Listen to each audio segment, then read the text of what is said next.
Assalamualaikum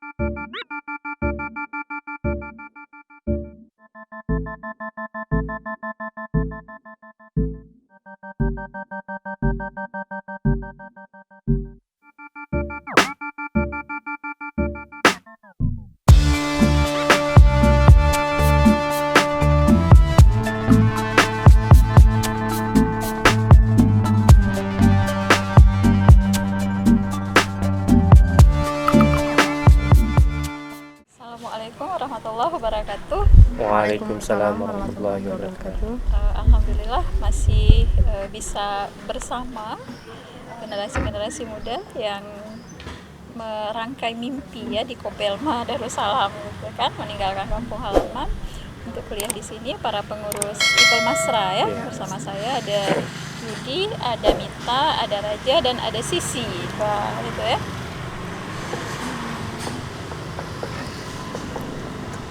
Dalam masa perantauan ada banyak sekali pengalaman tentunya yang dimiliki gitu ya, jauh dari keluarga, jauh dari orang tua ya. Jadi di sore ini kita mau bincang-bincang unforgettable memories, unforgettable experience yang mungkin jadi pembelajaran berharga buat yang lainnya gitu ya. Nah, dari mana dulu nih? Yudi kayaknya ya. Boleh. Nah, Yudi boleh cerita nggak sesuatu yang tak terlupakan sebagai mahasiswa perantauan yang ingin dibagi sebagai sebuah pengalaman gitu. Boleh. Silakan. Tadi Yudi kuliah itu angkatan 2015. Bukan pertama kalinya Yudi di Banda Aceh. Sebenarnya udah dari SMA Yudi di Sabang. Cuman karena kita bicara pada konteks kuliah, paling Yudi ingat itu pertama kesini sebenarnya itu Yudi lebih duluan dari kawan-kawan Banda Aceh. Kalau kawan kan ketika mau tes Yudi lebih duluan. Dia ke tempat paman pertamanya. Terus ada paman satu lagi kebetulan saudara dekat juga. Tak bantu mah beliau jemput. Akhirnya udah bawa beliau sama kereta, malamnya katanya tidur sini aja. Kebetulan beliau lagi buat rumah. Kemudian Yudi kawanin paman. Kadang di situ belum ada tilam. Dan kita tidur dengan alas ya kotak atau yang kita belah. Tidur beralas kotak, pengalaman di Banda ya. Itu yang pertama kali memang berkesan ketika diingat-ingat kan. Dan nggak lama setelah itu kita tes, udah rame kawan, udah kumpul kan. Bahkan ada di Limpu, di Kaju, di Cadi, ada tempat-tempat. Perjalanan kuliah dulunya Yudi itu pertama kuliah nggak lama itu yang berkesan juga lagi banyaknya musibah juga kemarin kan. Jadi ayah kuliah juga kan, banyak utuhan. Akhirnya Yudi jual kereta lah pertama-tama jangan sampai utang kan. Kuliah bisa bantu ayah kan. Perjuangan. Kalau hal lain udah sama seperti kawan-kawan lainnya kan. Kalau mahasiswa yang perantauan pasti kalau kurang makan pastilah kan. Kurang makan ya? Kalau kurang makan tuh bisa akhir bulan kayak gini kan, bisa kan. Pasti ada tipis kayak gitu kan. Dan banyak hal lain mungkin dah. Tapi karena sudah dewasa nggak ada istilah stunting lagi kan?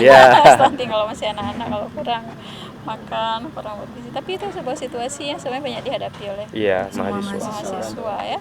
Beberapa kemudian menyiasatinya dengan bekerja ya, karena kemudian kiriman dari kampung, barangkali karena keterbatasan juga orang tua, atau barangkali ada yang memiliki uang tapi juga harus mengalokasikan kepentingan yang lain ya.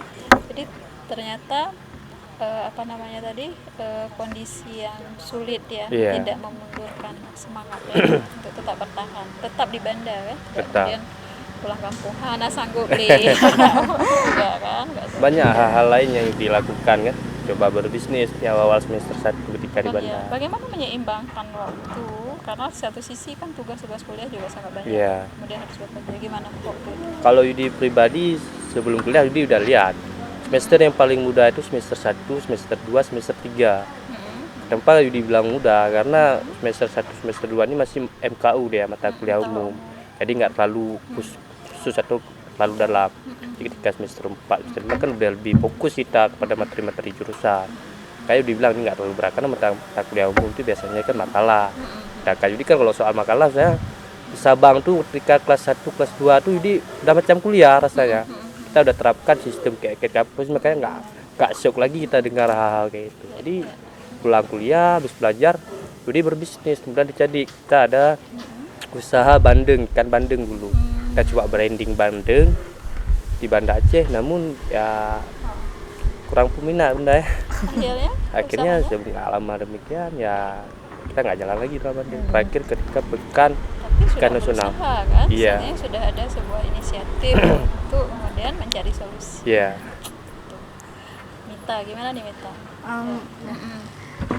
Sebelumnya nama saya Mita Fitria, jadi saya akan bercerita tentang bagaimana sih perjalanan hidup saya hingga sampai di Banda Aceh ini.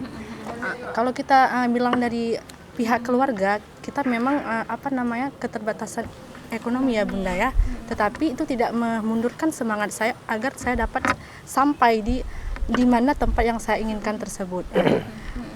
Memang pas saya lulus dari SMA kemarin, tepatnya di tahun 2017, memang orang tua saya itu tidak mengizinkan saya untuk melanjutkan S1, tetapi itu tidak membuat tekad saya tuh putus kayak gitu. Saya tetap berusaha bagaimana sih caranya agar saya bisa sampai dan masuk ke perguruan tinggi untuk melanjutkan pendidikan saya. Jadi nggak didukung awalnya? Iya, tidak didukung. Tapi akhirnya membuktikan saya bisa gitu ya. Alhamdulillah saya sudah sampai di sini dan bersama Bunda sekarang. Podcast kita. Ya. Bukan tidak mendukung untuk saya melanjutkan, tetapi adanya beberapa faktor, salah satunya adalah keterbatasan ekonomi keluarga. Tetapi yang kesan yang sangat menyentuh mungkin di hati saya ya, yang sampai sekarang masih saya ingat itu, ada seorang teman saya, mungkin yang membayar uang pendaftaran saya masuk ke sini beliau. Jadi saya sangat berjasa kepada beliau. Mungkin cuma Allah yang bisa membalas jasa beliau. Cuma itu.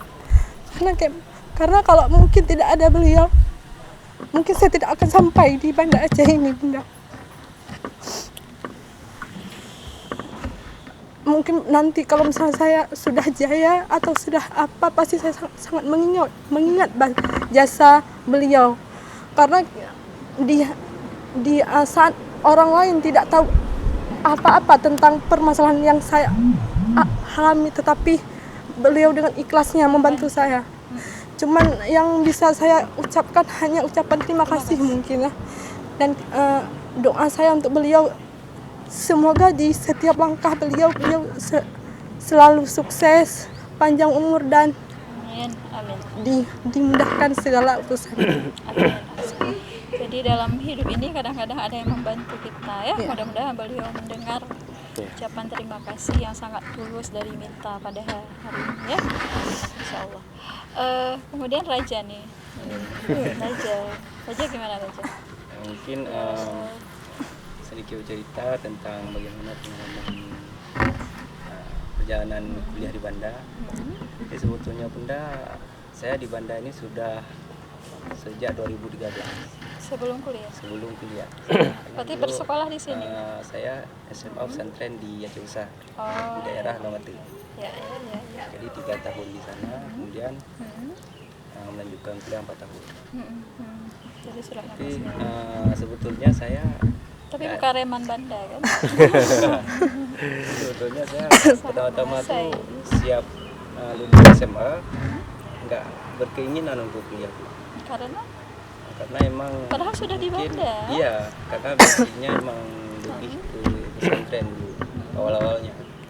Jadi membayangkan setelah pesantren itu bukan kuliah terus ngapain? Emang nggak ada gambaran kalau untuk balik gitu, untuk pengajian. Nah, tujuan utama kayak gitu. Cuman karena ya mungkin orang tua menyuruh kuliah, coba aja dulu setahun 2 tahun, atau 1 semester atau 2 semester. Nah, kemudian setelah saya kuliah 1 semester, nah ini sebagai faktor pendukung juga Bunda sebetulnya agar saya bertahan untuk kuliah, yaitu dengan adanya organisasi. Jadi sejak kapan terlibat di organisasi? Sejak semester awal-awal semester 2. Sudah mulai saya ya? sudah masuk di organisasi kampus, masuk di HMJ. DEMA maupun sampai tingkat universitas. DEMA UE. Jadi seperti tadi ya, Yudi gitu ya, di awal-awal itu katanya memang situasinya kan mata kuliahnya masih MKU gitu ya. Artinya memang menyiasati waktu, kapan kita bisa mengalokasikan waktu ke hal-hal yang berbentuk pengembangan diri atau untuk mendapat pengalaman berbisnis itu pada masa seperti itu. Kalau kita tidak bisa memantau menyiasati waktu, bisa jadi ya tidak tercover semua. Karena jadi ada yang terkorbankan. Awal-awal kuliah pernah merasa gini Bunda, MK sehari 2 MK.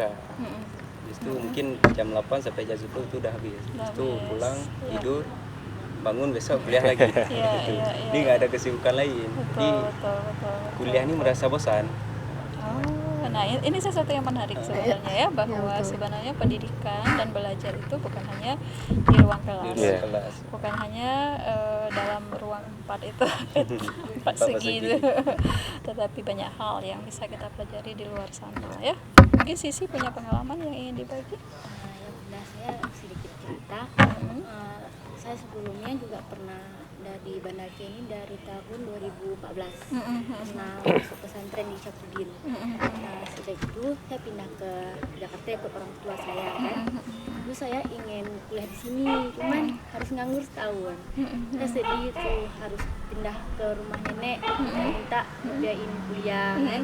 Akhirnya nenek saya pun setuju. Pertama saya tidak ngomong-ngomong sama abu saya kan, sampai setahun lebih ya. Karena marah-marah gitu kan, emang saya harus kuliah di sana, emang saya suka di sini, suka di Aceh gitu, mau di Aceh aja karena sayang nenek sendiri kan. Nenek abis itu pun sedih juga kan, karena mama saya juga di sana. Ya udah akhirnya kuliah di sini, jadi ya di sini pun harus tinggalnya di asrama naga. Jadi apa namanya? Sedih juga. Ya ada tidak selalu indah ya. Jadi cerita merantau itu tidak selalu indah, tetapi kemudian berpulang dan kembali kepada kita ya. Bagaimana kemudian kita membuatnya menjadi indah dan bermanfaat ya. Sehingga waktu-waktu yang ada itu betul-betul bisa menempa kita menjadi orang-orang yang kemudian berguna dan bermanfaat ke depannya. Jadi istilah Ja'lom Ubanda itu bukanlah sebuah penyesalan ya, tetapi di balik tantangan itu banyak hal yang bisa kita lakukan untuk memperbaiki situasi dan keadaan. Seperti Tan Malaka bilang, dibentuk baru dibentuk. Jadi kalau misalnya tidak ada tantangan, tidak ada pengalaman, tidak akan ada pencapaian. Jadi jangan pernah takut menghadapi situasi yang selalu tidak seindah harapan, karena dari situ kemudian kita dibesarkan untuk mendapat pengetahuan dan pengalaman-pengalaman yang berharga untuk kedepannya. Terima kasih, semoga bermanfaat. Billahi taufiq wal hidayah. Assalamualaikum warahmatullahi wabarakatuh. Waalaikumsalam warahmatullahi wabarakatuh.